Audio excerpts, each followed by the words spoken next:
Estamos a 3 semanas das europeias de 9 de junho e a Rádio Observador terá os únicos frente a frente destas eleições. Serão 7 debates sob a forma de sorteio esse que se realizou na quinta-feira e, portanto, já temos uma lista que pode consultar no site do Observador com os pares que o acaso ditou. Lista onde não consta Marta Temido, o Partido Socialista foi o único que se recusou a fazer parte destes frente a frente.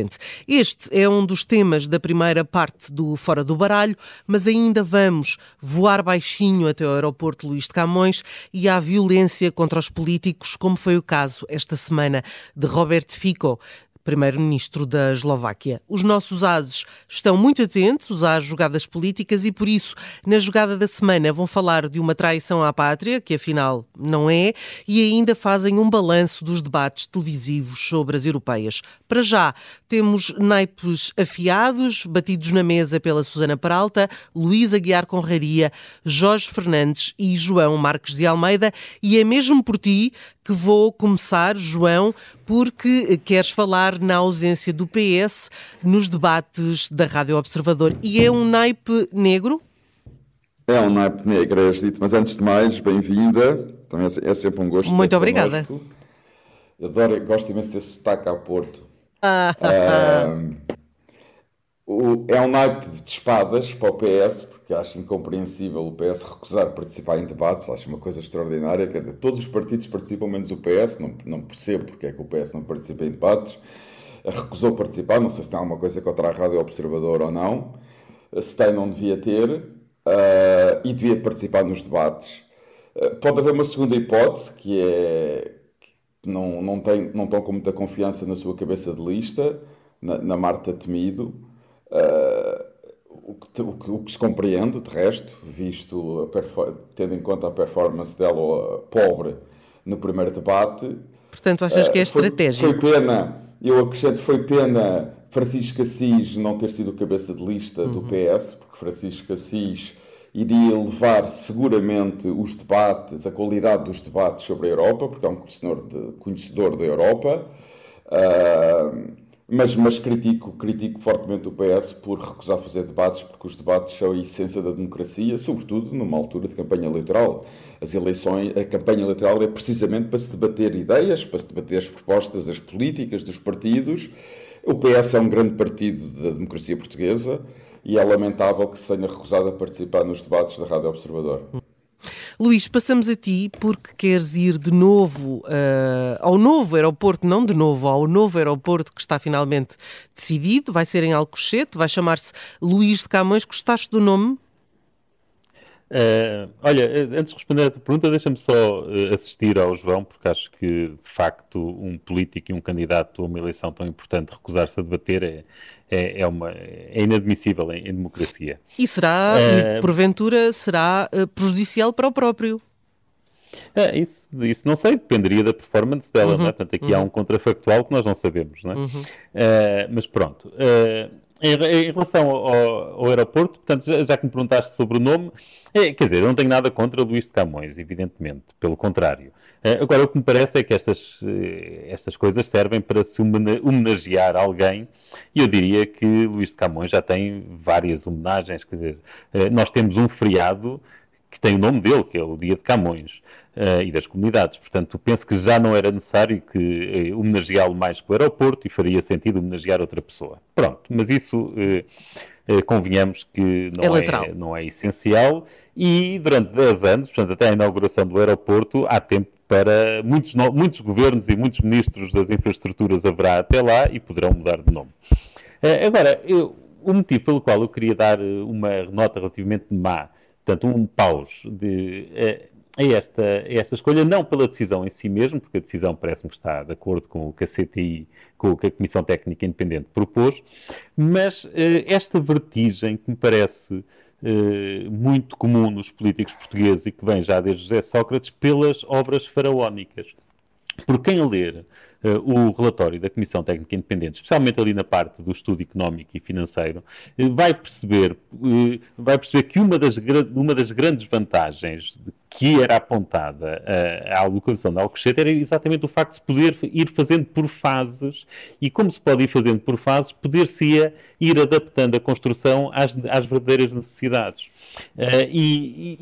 Portanto, daria margem para construir primeiro uma pista, pôr essa pista a funcionar, e depois, se a procura por voos para Portugal continuasse a ser muito grande, poder-se ir a construir mais e, eventualmente, num futuro, daqui a 15, 20 anos, se viesse a ser necessário, então sim, transformar aquilo num super aeroporto, e aí, claro, desativar a Portela. Mas isso parece que já está anunciado, quer dizer, já está decidido, pelo menos a forma como isto foi anunciado agora, já está decidido que se constrói logo, avança-se logo para a construção das duas pistas, desativando-se o aeroporto da Portela. Eu não consigo perceber esta vontade de destruição de capital público, porque desativar o aeroporto da Portela é destruir capital público que está ali, que está perfeitamente funcional, e que penso que durante muitas décadas, possivelmente, dependeria também dos movimentos da procura que viessem a existir, poderia ser compatível com uma ou duas pistas de Alcochete. Não é necessário partir logo para a construção de um mega aeroporto. Isto é vontade de ter obras faraónicas, é não levar a sério as análises custo-benefício que foram bem feitas naquele relatório, e já agora também só aqui uma nota de preocupação. Na semana em que é anunciado o novo aeroporto, já se foram anunciadas duas derrapagens, ok? Portanto, para as duas pistas, de acordo com o relatório, estariam previstas, os custos estimados eram cerca de 6 mil milhões, portanto o Ministro já anunciou que eram 9 mil milhões, e também já anunciou que seria um prazo muito maior, muito grande, e também já anunciou que não ia lá pôr dinheiro público nenhum. Portanto, já anunciou três coisas que apenas vão dar mais poder negocial à ANA nas negociações dos próximos meses. E, portanto, aí também acho que o Governo foi infeliz. Ora, passamos então agora a um momento também infeliz. Jorge Fernandes, escolheste paus para falar da violência contra os políticos, de que o exemplo mais recente é Roberto Fico, que esta quarta-feira foi vítima de um atentado e baleado 5 vezes. Sim, eu acho que aquilo que aconteceu esta semana na Europa, com a tentativa de assassinato do primeiro-ministro da Eslováquia, nós não podíamos assinalar aqui no Fora do Baralho, porque acho que é realmente uma situação importante e que, infelizmente, de resto, em Portugal, acho que não teve a relevância, nomeadamente mediática, e a atenção que merece. Talvez porque Fico não é um político de esquerda, é um político, enfim, da direita populista, se quisermos, e a sua eleição na altura até foi vagamente polémica, mas, portanto, se tivesse sido um político de esquerda, eu penso que isto teria aqui, enfim, que teríamos rapidamente aqui certas contestações relacionadas, eventualmente, com a subida da extrema-direita, etc. Mas, enfim... Mas, Jorge, desculpa interromper-te, Jorge, só uma clarificação. O Fico foi sempre o líder do Partido Socialista da Eslováquia.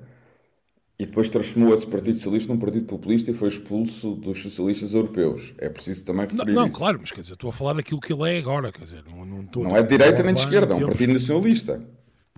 Pois, mas quer dizer, o Orbán em tempos também foi um homem que exatamente, uma bolsa de estudo um caso Soros exatamente Oxford, semelhante. Enfim, que é o caso mais acabado do homem, do epítome do liberal transformado, enfim, que agora detesta o seu financiador há 30 anos. Enfim, de qualquer forma, aquilo que eu queria assinalar com estes paus é o aumento claríssimo da tensão política na Europa, com uma polarização cada vez mais elevada.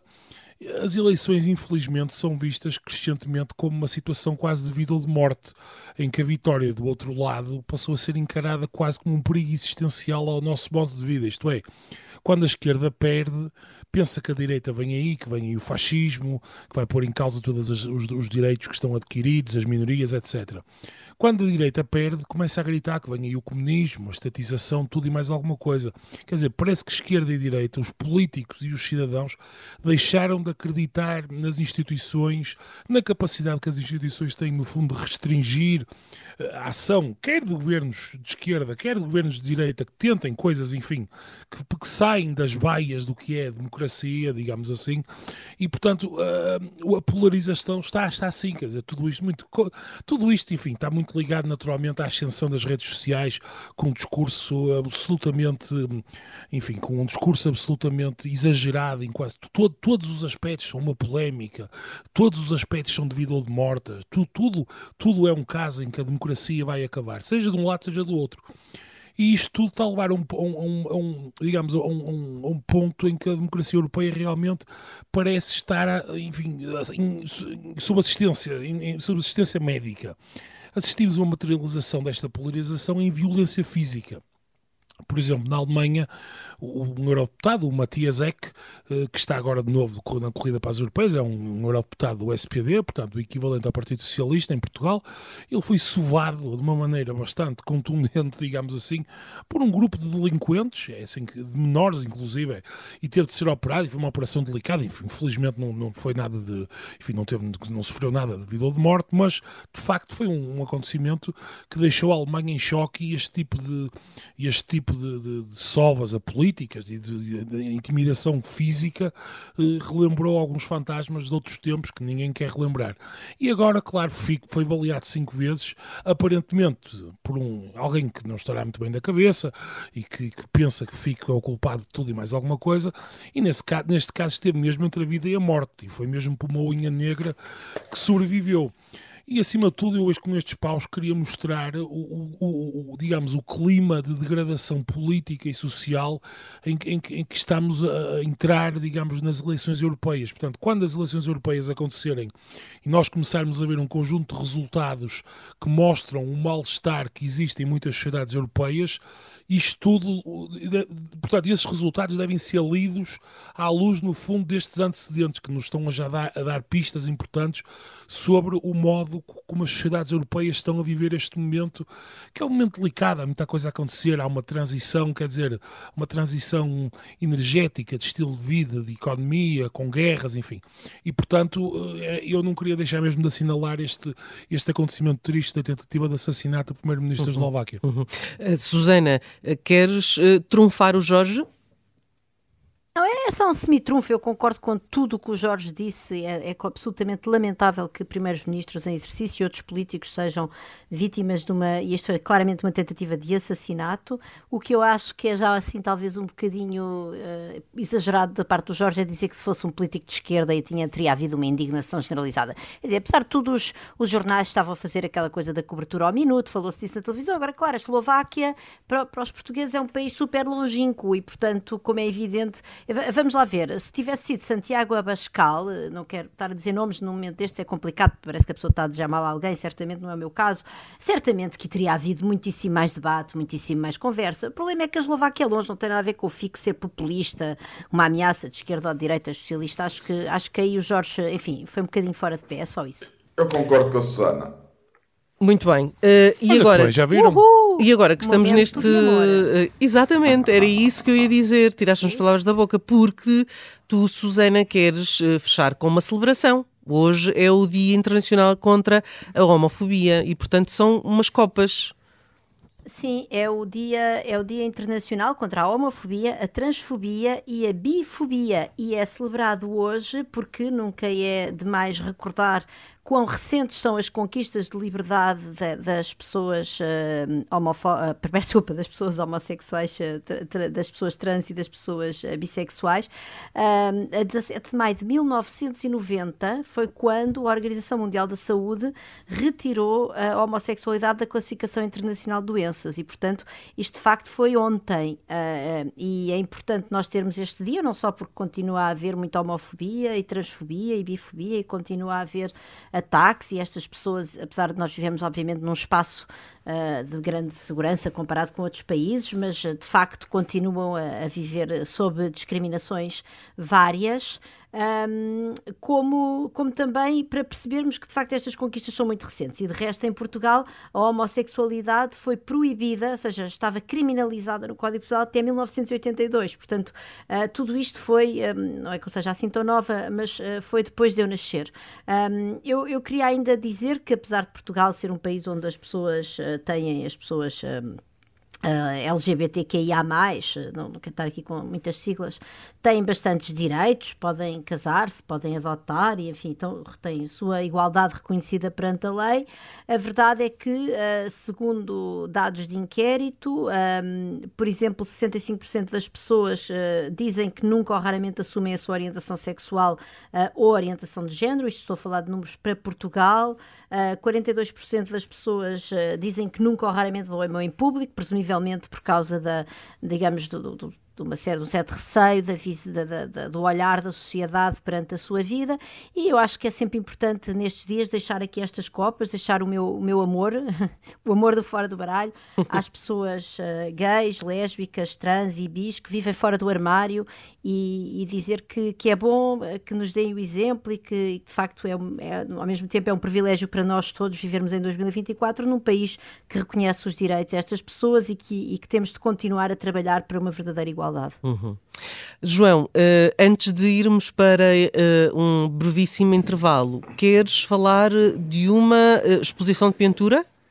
Quero, muito rápido. É uma exposição de pintura de uma jovem artista chamada Rita Andrade e que fez uma exposição de pintura ontem, quer dizer, ontem foi o lançamento, para recolher fundos para tentar trazer uma família de Gaza que está doente e que precisa de cuidados médicos, calculo que num país europeu, no Ocidente, ou num país onde haja esses cuidados médicos que não existem neste momento em Gaza, e sobretudo porque num momento em que há muita polarização na vida política, foi uma iniciativa que teve o apoio de vários políticos e de várias pessoas da sociedade civil, mas de vários políticos que vão desde o líder do Partido Comunista, Paulo Raimundo, até pessoas, passando por pessoas do PS, como Sérgio Sousa Pinto e Maria de Belém, até pessoas do PSD, como Pedro Passos Coelho, por exemplo, mas Moraes Charmento também, e queria felicitar a Rita Andrade por essa iniciativa e pelos seus quadros. Já agora, também só para acrescentar ao Susana, hoje também é o Dia Mundial da Hipertensão, e eu como sofro de hipertensão, também gostava de sublinhar isso, que é hoje é o Dia Mundial da Hipertensão. Como recordou aqui muito bem o Luís Aguiar Conraria, há também o Dia Mundial da Internet e o Dia Mundial da Pastelaria. Portanto... Sim, mas nesses dias mundiais todos só há um que evoca pessoas que são vítimas de discriminação e perseguição por causa de serem aquilo que são, e há países onde a homossexualidade continua a ser proibida, punida com prisão ou até com castigos físicos. Eu nunca fui perseguido, nem vítima de perseguição, é verdade. Acho que não, Susana. Não. Foi um momento de egoísmo da minha parte. Não, de maneira nenhuma. Eu acho que se podem evocar todos eles, mas eu acho que, apesar de tudo, há um que é mais importante do que os outros. Tem este papel de nos fazer recordar, e de resto há cerimónias públicas em Portugal, de vários edifícios públicos que ficam iluminados com as cores LGBT, porque de facto é importante nós dizermos publicamente que estas pessoas são bem-vindas, fazem parte da nossa sociedade e que não devem temer ser o que são. Ora, ficamos agora por aqui porque vamos para um brevíssimo intervalo e uma síntese de notícias e voltamos já a seguir com a segunda parte do Fora do Baralho, e não a jogada da semana, mas as jogadas da semana.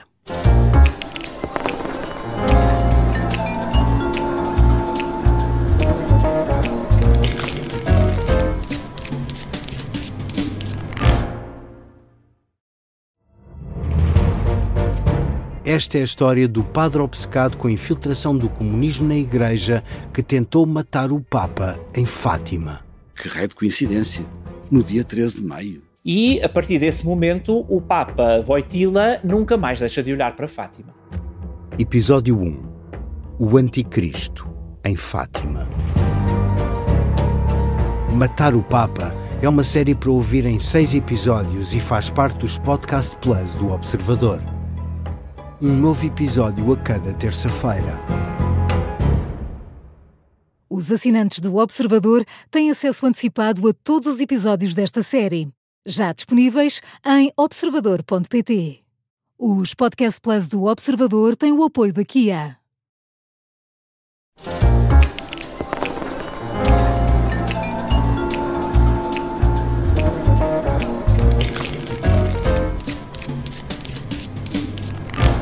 Hoje, na segunda parte, temos não uma, mas 2 jogadas da semana, e vamos olhar primeiro para os debates para as eleições europeias e depois para a novela em que o Chega transformou as acusações ao Presidente da República de traição à pátria. Para já, tivemos 2 debates num formato a 4.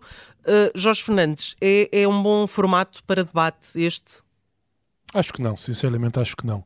Na minha opinião, o melhor formato é um duelo, como é evidente. Este tipo de formato torna-se uma espécie de entrevista coletiva em que é possível que os candidatos em alguns momentos entrem em confronto, mas não de forma explícita e não por tempo suficiente. Se dois candidatos, por exemplo, tomassem conta do debate e a certa altura, enfim, entrassem ali numa troca de argumentos mais acesa, a dada altura os outros candidatos eram eclipsados. Portanto, acho que este debate, acho que este formato foi o formato possível, enfim, e acima de tudo foi o formato que foi montado por proposta da Iniciativa Liberal, precisamente, agora até falando daquilo que o João falou no início, precisamente porque PS e PSD, no caso, boicotaram a ideia de fazer duelos. Já agora, João, foste chamado à baila. Diferenças entre o primeiro e o segundo debate, encontraste? Apesar de tudo, acho que o primeiro foi melhor. Não acho que o primeiro tenha sido muito bom, mas foi um debate melhor. Foi um debate mais sério. Quer dizer, Marta Temido tentou trazer um bocadinho para a política portuguesa, críticas ao governo, o que também é legítimo. Isto são eleições europeias em Portugal, é inteiramente legítimo. Acho que notava-se alguma falta de preparação. Todos eles mostraram um pouco que estudaram as questões europeias à última da hora e estava tudo muito a cuspo, muito colado a cuspo. Aquela impressão que se tem quando o professor faz uma oral a um aluno e ele teve a estudar na véspera, estava cheio para o 10, 11, 12, mas não passa daí. Acho que se confirmou que Sebastião Bugalho comunica bem e está muito à vontade na televisão a falar, não há dúvida nenhuma. Eu sou uma pessoa da AD, eleitor da AD, gostei da participação dele. O Coutinho Figueiredo teve um pouco abaixo do que eu estava à espera, devo dizer sinceramente, e não entendo porque é que não atacou mais Sebastião Bugalho, porque acho que a Iniciativa Liberal, a estratégia da Iniciativa Liberal devia ser atacar a AD para conquistar votos. Essa é uma questão interessante, porque esse pacto de não agressão. Não sei, não faço a mínima ideia, não sei se houve ali uma seriedade de Coutinho Figueiredo em que concordava com a maior parte das coisas que Sebastião Bugalho disse, concordavam e foi genuíno e não o quis atacar porque concordava com ele, pode ter sido isso. Mas não entendo, portanto, ele em vez de seguir, se calhar, a tática política, preferiu ser genuíno. Ao contrário do que muita gente disse, achei o candidato do LIVRE fraquinho. Quer dizer, eu acho que ele é genuíno, ele diz, também é genuíno, não tem truques políticos, se é uma coisa boa, é genuíno, diz o que acredita. Mas quer dizer, diz coisas que a mim me assustam. Ele dizer que nas próximas décadas pode haver 200 milhões de refugiados climáticos a vir da África e da Ásia para a Europa. Não disse? Então fui eu que ouvi mal. Mas pareceu-me que ouvi no primeiro debate, foi isso que eu parecia, que eu acho que ele disse, exatamente. No segundo já não disse, é verdade, Sara. No segundo não disse. É verdade, mas do primeiro disse, estava ainda a falar do primeiro. Muito rapidamente, no segundo também, quer dizer, eu acho que no segundo, dois pontos a reter, na minha opinião. Acho que o LIVRE e o PAN é difícil de perceber as diferenças entre eles. O candidato do LIVRE resolveu adotar tem um discurso muito de políticas verdes, políticas climáticas, e é um bocado difícil de distinguir. Na substância, o discurso do LIVRE e do PAN é mesmo muito difícil de distinguir. Eles estavam sempre de acordo e a defender praticamente as mesmas coisas. Acho que a Catarina Martins foi de uma desonestidade intelectual enorme, porque estava a querer acusar o candidato do Chega de coisas que o candidato do Chega não disse. O candidato do Chega não foi, eu ouvi com atenção, não foi nada radical em relação à imigração. Disse simplesmente que não era contra a imigração, mas que era preciso regular a imigração e era contra a imigração ilegal, que me parece uma posição absolutamente moderada. Foi mais moderado do que o seu próprio partido. Exatamente, mas Catarina Martins não descansava, sempre a provocá-lo, sempre a chamar-lhe de extrema-direita. Quer dizer, eu acho uma coisa impressionante, é uma falta de honestidade política, e ele acho que se portou bem, resistiu às provocações, nunca interrompeu, não interrompeu ninguém, teve um comportamento absolutamente de uma pessoa moderada e sensata no debate que eu vi. E finalmente, também não gostei nada. Susana, deixa-me só acabar, é muito rápido. Catarina Martins, quando falou da Rússia e da Ucrânia, ela não é capaz de atacar o Putin, não é capaz de atacar a Rússia. Ela só ataca a União Europeia, responsabiliza a União Europeia por não haver paz na Ucrânia. Porque a União Europeia devia liderar os esforços da paz. A União Europeia não fez nada, porque está ao lado dos Estados Unidos, essa potência bélica. O que é que a União Europeia podia fazer para haver paz? A paz depende sobretudo de Putin, que começou a guerra. Putin não quer que haja paz. É muito simples.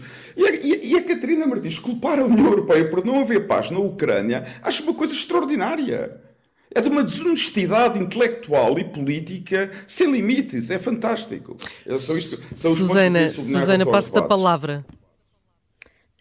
Não, eu queria dizer que Tanger Correia, quer dizer, ser xenófobo não consiste apenas em digamos, salientar as características negativas de determinado povo. Também consiste em distinguir outro povo por ter características supostamente positivas, que foi o que Tanger Correia fez logo no início do debate, e foi aí que Catarina Martins de facto o confrontou, que foi quando ele começou a dizer que a imigração brasileira era excelente porque tinham até melhorado o serviço, porque realmente eram muito simpáticos. Já não me lembro bem dos termos, mas a ideia é que hoje em dia a pessoa vai a um café e é atendido por um brasileiro ou uma brasileira. Mas Susana, deixa-me dizer-te só uma coisa. Tu achas xenófobo eu dizer que prefiro os brasileiros aos finlandeses? Achas que eu estou a ser xenófobo? É verdade. Eu prefiro, dou-me melhor com brasileiros, sinto melhor no Brasil do que na Finlândia. Agora, não estou a discriminar, posso ter um grande amigo finlandês. Posso ter um grande amigo finlandês, mas é xenófobo eu dizer isso? Uma coisa é a pessoa dizer... Não, espera. Não. Dizer eu prefiro os brasileiros aos finlandeses, eu não sei muito bem o que é que isso quer dizer. Porque há brasileiros de todo o tipo, tal como há finlandeses de todo o tipo. Quer dizer, quando é uma generalização, mas nem todas as generalizações são xenófobas. Não é? Não tenho nada a certeza disso, mas isso seria um grande debate. Agora, dizer... Não se esqueçam que nós temos uma segunda jogada da semana.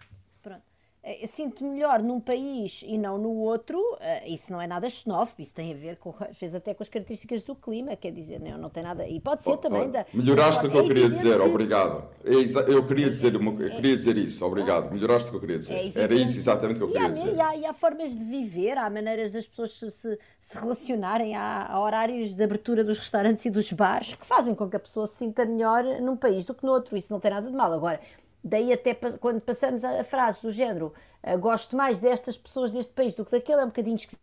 Bom, em primeiro lugar, e depois houve um momento particularmente infeliz de Tanger Correia, já no final do debate, que foi quando ele disse que havia quem defendesse que o Japão não invadiu os Estados Unidos porque os americanos estavam todos armados. Isso não ficou nada claro se Tanger Correia estava ou não a dizer que nós devíamos armar os europeus ou assim para se defenderem da ameaça do Putin. Eu acho que, só para deixar muito clara a minha posição, eu acho que ela é pública, eu acho que os Estados europeus devem armar-se, acho que nós devíamos gastar mais em defesa e acho até que é importante que esse debate de uma política comum de defesa ao nível da União Europeia, de uma maior interoperabilidade dos exércitos, esteja a vir aos debates. Portanto, acho isso importante. Desse ponto de vista, não me revejo minimamente naquilo que disse a Catarina Martins, só para ser bastante clara. No entanto, também não gostava de ter no Parlamento Europeu um deputado português achar que nós devíamos agora liberalizar o uso de armas na União Europeia para o Putin ter medo de nos invadir.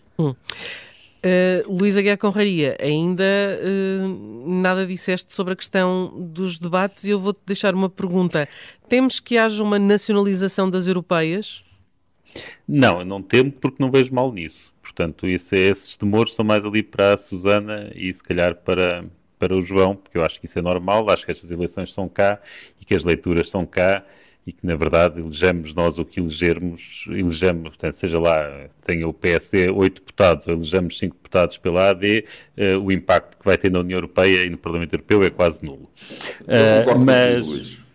Ok, pronto. Portanto, não tenho nada medo que se nacionalize e, portanto, não tenho essa questão. Pois, eu disse que tu não, exatamente. Mas pronto. Agora, em relação ao Tanger Correia, isto que ele disse, quer dizer, há estes dois lados. Há o lado que é o que é que ele afinal quer dizer com isto para a Europa, devemos armar as pessoas, mas depois também há que reconhecer que isto é uma interpretação muito sui generis da Segunda Guerra Mundial, não é? Achar que os japoneses não invadiram os Estados Unidos porque nos Estados Unidos há muita gente que tem pistolas é uma coisa... perto da chalupice, desculpem lá isto. Por acaso é uma teoria que muitos especialistas já desfizeram, já desmontaram. ainda serão ao trabalho de desmontar esta teoria? É uma teoria que circula já. Não devem ter muito mais de fazer. Há vários anos. Isto é como desmontar que a Terra é quadrada, quer dizer. Isto é como desmontar que a Terra é um cubo, quer dizer, não há muito para desmontar. Que essa teoria existia, existia. E volta e meia aparece no Facebook. Do 11 de setembro, não é? Ele já nos deu a chalupice do 11 de setembro. Enfim, o homem. Mas agora, deixa-me só, antes que a Judite queira mudar de tema, deixa-me só dizer o que a mim mais me chocou nestes dois debates. E o que mais me chocou foi verdadeiramente a Catarina Martins. Não acho minimamente razoável aquele engano que ela teve e que depois assumiu um dia depois pelo tweet que se tinha enganado, mas é um engano que revela um enviesamento absurdo, que foi dizer que a Europa gastava menos do que a Rússia em armamento. E claro que ela um dia a seguir corrigiu isto, mas isto é uma declaração tão absurda, que isto só pode vir de alguém que quando lê relatórios e lê dossiês e lê notícias, está a lê-las com um enviesamento brutal. Achar que a União Europeia tem neste momento uma capacidade de armamento muito superior à da Rússia, dizer que nós, aqui incluindo a Inglaterra, não é só a União Europeia, dizer que nós temos aqui duas potências nucleares, como se estas duas potências nucleares fossem comparáveis, quer dizer, mostra alguém que, eu não sei, que vive fora deste mundo. Honestamente, quer dizer, como é que a Rússia invade a Ucrânia há tão pouco tempo? Nós estamos há 2 anos nisto. Como é que temos países como a Finlândia que aderem à NATO por terem medo da Rússia? Quer dizer, e a Catarina Martins vive fora deste mundo de não perceber que a Rússia é verdadeiramente uma grande ameaça militar e acha que nós já investimos demais no armamento. Quer dizer, isto... Eu não sei sequer que interpretação dar a isto. É de alguém que não vive neste mundo. Quer dizer, no campo das teorias... Só vem do outro mundo ir aos estúdios de televisão. Pois, mostra que veio do outro mundo. Pois, é isso, mas eu acho que é uma falta de noção que choca. Luís, eu não sei, sinceramente, não sei se é falta de noção. Eu acho que a Catarina Martins e o Bloco de Esquerda, a Catarina Martins agora especialmente, porque as eleições europeias, o Bloco é obrigado um bocadinho a vir a terreiro a falar sobre esta situação da Ucrânia, da NATO, da União Europeia. Quer dizer, isto é desconfortável para o partido, porque o Bloco de Esquerda tem posições doutrinárias completamente anti-NATO, completamente anti-defesa europeia, etc. Portanto, digamos que o apoio deles à causa ucraniana é um apoio, digamos... assim esforçado, digamos assim. Portanto, é uma coisa absolutamente, não é um apoio, digamos, de coração aberto e com toda a convicção, quer dizer, é uma coisa puramente estratégica e é uma posição puramente estratégica, porque sabem que se não o fizessem isso iria custar muitos votos Jorge, deixa-me dizer-te o que é que eu quero dizer com isto. Quer dizer, o PCP nisso tudo ainda é pior do que o Bloco de Esquerda. Mas de certeza absoluta que... deixa-me falar. Mas de certeza absoluta que o PCP não lê os relatórios de tal forma enviesados que pensa que na Europa se investe mais em percentagem do PIB no armamento do que na Rússia. Não, isso não. Percebes? É isso que eu estou a dizer. Eu não estou a falar da opinião dela, estou a falar como é que ela deixa a opinião dela interferir na forma como lê os relatórios e lê os factos e lê as notícias. Porque isto é de malucos, desculpa lá. Nós andamos aqui há anos a discutir para nós atingirmos, para como um todo, gastarmos 2% do nosso PIB na defesa. E andamos há anos a discutir isto, e alguém vem dizer que a Rússia investe menos do que nós em percentagem do PIB. Isto é de malucos. Passemos então à segunda jogada da semana. Vamos falar de traições. O Chega tornou as acusações ao Presidente da República de traição à pátria numa espécie de novela. Tudo assentou, se bem se recordam, nas declarações de Marcelo Rebelo de Sousa sobre as reparações às ex-colónias. Houve uma queixa-crime contra o Presidente da República, a primeira vez que tal aconteceu no nosso país. Antes de mais, sabemos que esteve longe de ser consensual dentro do próprio Chega. O grupo parlamentar dividiu-se. Aliás, tivemos esta semana na Rádio Observador a deputada do Chega, Cristina Rodrigues, a admitir que houve quem estivesse mais a favor e menos a favor. A verdade é que o projeto de resolução do Chega levou à criação de uma comissão especial no Parlamento. Essa comissão reuniu esta quinta-feira e hoje houve debate no Parlamento com André Ventura a ser categoricamente chumbado na discussão e no resultado, e não se esperava outro resultado. A questão, Susana, começo por ti, é se este resultado mesmo assim foi vantajoso para a estratégia do Chega.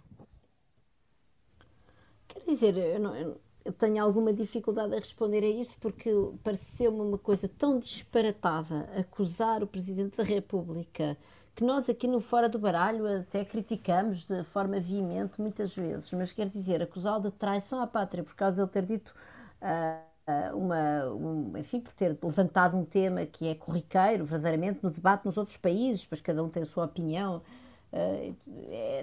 Isto é tudo tão absurdo, e depois levar isto ao Parlamento, pôr o Parlamento a perder uma tarde para debater isto, mais o tempo que os deputados da Comissão Parlamentar tiveram a perder, mais a Isabel Moreira a escrever o documento. Portanto, tudo isto me parece tão absurdo que para uma pessoa como eu, e acho que para os tais 82% que não votaram em André Ventura, isto é realmente do domínio do grotesco. Agora, infelizmente, o que André Ventura faz, que é do domínio do grotesco, aparentemente traz-lhe dividendos políticos junto da sua base de apoio, e portanto eu não tenho nada a certeza que este tiro mais uma vez lhe tenha saído pela culatra.